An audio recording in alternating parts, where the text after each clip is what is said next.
وبركاته الحمد لله كفى والصلاة والسلام على من لا نبي بعد أما بعد أعوذ بالله من الشيطان الرجيم بسم الله الرحمن الرحيم ظهر الفساد في البر والبحر بما كسبت أيدي الناس ليذيقهم بعض الذي عملوا لعلهم يرجعون প্রশংসা আল্লাহ রব্বুল ইজ্জাতের জন্য। সংক্ষিপ্ত ভাষায় প্রশংসা আদায় করি, সকলে বলি আলহামদুলিল্লাহ। শান্তি বর্ষিত হোক নবী মুহাম্মদুর রাসূলুল্লাহ সাল্লাল্লাহু আলাইহি ওয়াসাল্লামের উপর, আল্লাহুম্মা আমিন।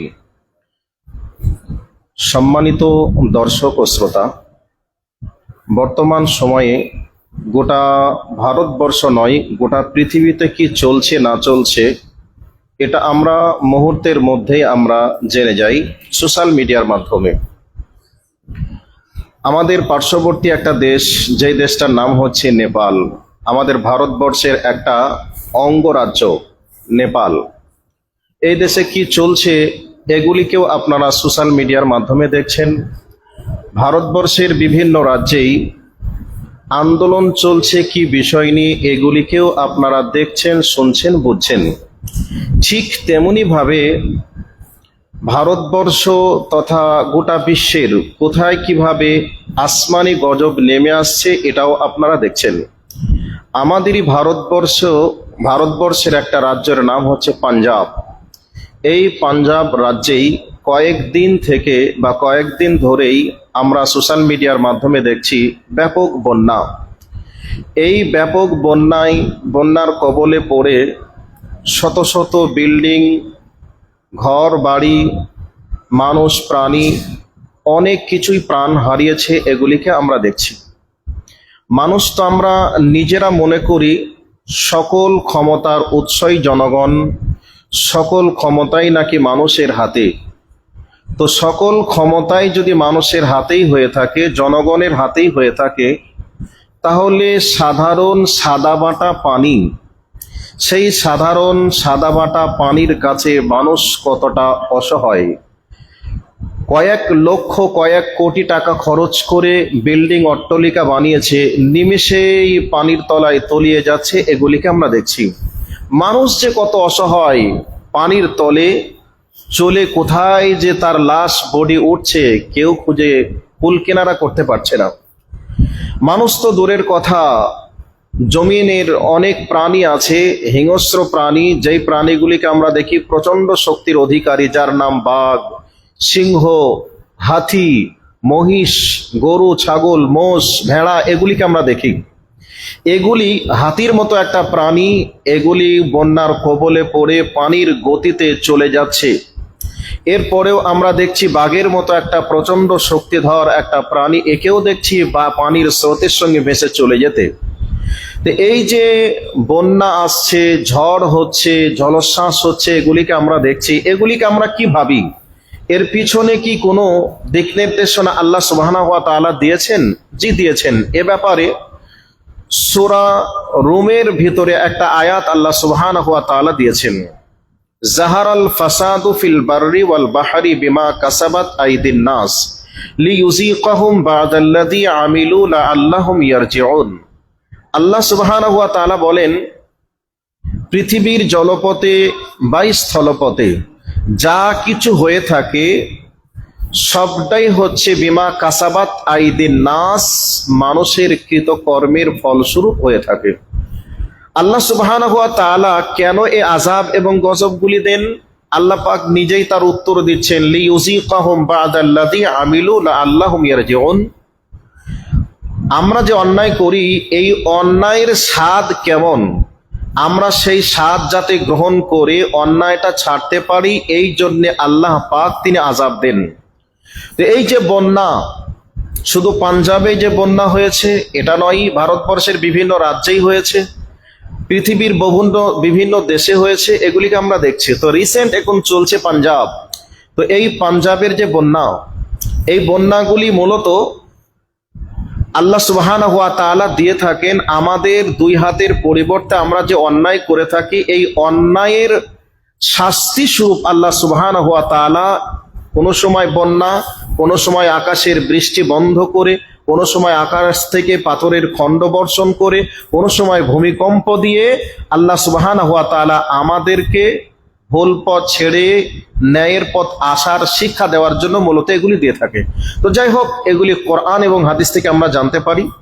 তো এখন ভারতবর্ষে যে পাঞ্জাব রাজ্যে যে ঘটনাগুলি ঘটছে আমরা দেখছি, অনেক মানুষ প্রাণ হারালো, অনেক মানুষ তারা ঘর বাড়ি হারিয়ে আজকে নিঃস্ব, অনেক মানুষের বাড়িতে অবলা প্রাণী পালন করে তারা জীবিকা নির্বাহ করত, এগুলি আজকে অনেক প্রাণী মারা গেল। অনেক প্রাণী আমরা সোশ্যাল মিডিয়ার মাধ্যমে দেখলাম, অনেক মহিষ এই পাঞ্জাব থেকে পানিপথ সাঁতার দিয়ে চলে গেছে পাকিস্তানে। এই যে মানুষরা আর্থিকভাবে ক্ষতিগ্রস্ত হয়েছে, তো এই আর্থিক ক্ষতিগ্রস্ত হওয়ার কারণে মুসলিমরা যেভাবে পারছে সেভাবে জাতি ধর্ম দলমত নির্বিশেষে মুসলিমরা প্রাণ খুলে তাদের অর্থকে দান করে মানুষের সাহায্যের জন্য তারা এগিয়ে যাচ্ছে। ভারতবর্ষের একটা ক্রিকেটার, নাম তার মোহাম্মদ শামি। এই মোহাম্মদ শামি পাঞ্জাবের কয়েকটা বা কয়েকশো পরিবারের নিজে তিনি দায়িত্ব নিয়েছেন। ওই পরিবারের মানুষগুলিকে খাওয়া থেকে নিয়ে শুরু করে তাদের বাড়ি বেঁধে দেওয়া পর্যন্ত মোহাম্মদ শামি দায়িত্ব নিয়েছে কয়েকটা গ্রামের।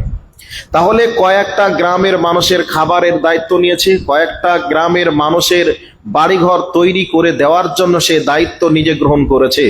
তাহলে আজকে ভারতবর্ষের মাটির যে পরিস্থিতি, ওই পরিস্থিতির দিকে লক্ষ্য রেখে কথাগুলি বলতে হচ্ছে যে ভারতবর্ষেই পরিস্থিতি এমনই, যারা ভারতবর্ষের জন্য স্বাধীনতায় ভারতবর্ষকে স্বাধীন করতে গিয়ে মুসলিমরা জীবন দিয়েছে।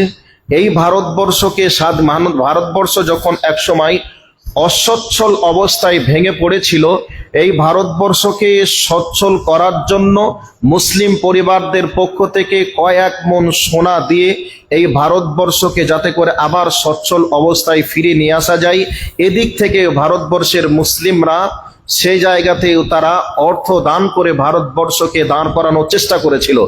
আজকে এই ভারতবর্ষেই মোহাম্মদ শামির মতন একজন ক্রিকেটার, এরকম ক্রিকেটার তো অনেক আছে, তারাও তো এরকম করে আগে আসতে পারতো, কিন্তু আগে আসেনি। তাহলে সর্বপ্রথম এই ভারতবর্ষের একজন মুসলিম ক্রিকেটার সে আগে এসে কয়েকটা গ্রামের মানুষের জন্য দায়িত্ব নিয়েছে। এবং মুসলিমরা বিভিন্নভাবে বিভিন্ন সংগঠনের মাধ্যমে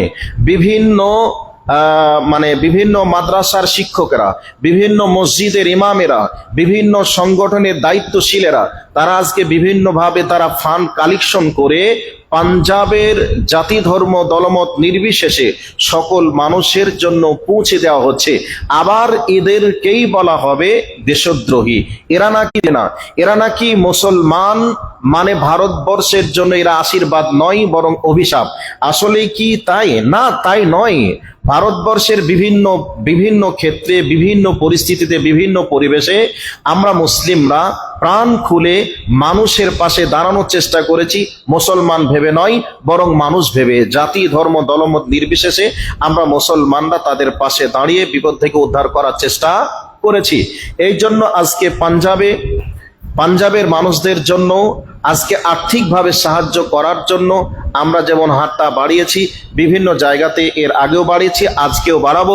আজকে সোশ্যাল মিডিয়ার মাধ্যমে আমি সকল দর্শক শ্রোতাদেরকে জানাতে চাই যে যেখান থেকেই পাঞ্জাবের মানুষদের জন্য আর্থিক সাহায্য সহযোগিতা চাইবে, যে যেখান থেকে চাইবে, যে সংগঠন থেকে চাইবে, আপনারা সেই সংগঠনের কাছে আপনাদের যে যেভাবে পারবেন সেভাবে আপনাদের অর্থ তাদেরকে দান করে পাঞ্জাবের অসহায় মানুষদের পাশে দাঁড়াবেন। এ দাওয়াত দাবি আপনাদেরকে রাখলাম সোশ্যাল মিডিয়ার মাধ্যমে। তামাম পৃথিবীর মানুষকে আমরা শান্তির বাতাবরণ সৃষ্টি করার কথা আমরা সবসময় বলি। আজকেও পাঞ্জাবের মানুষদের পাশে পৃথিবীর মানুষকেও আমরা ইসলামের সমান আদর্শগুলিকে ফুটে তোলার চেষ্টা করব ইনশাআল্লাহ। এখান থেকেই আজকের লাইভ প্রোগ্রামটি এখান থেকে শেষ করছি। আসসালামু আলাইকুম।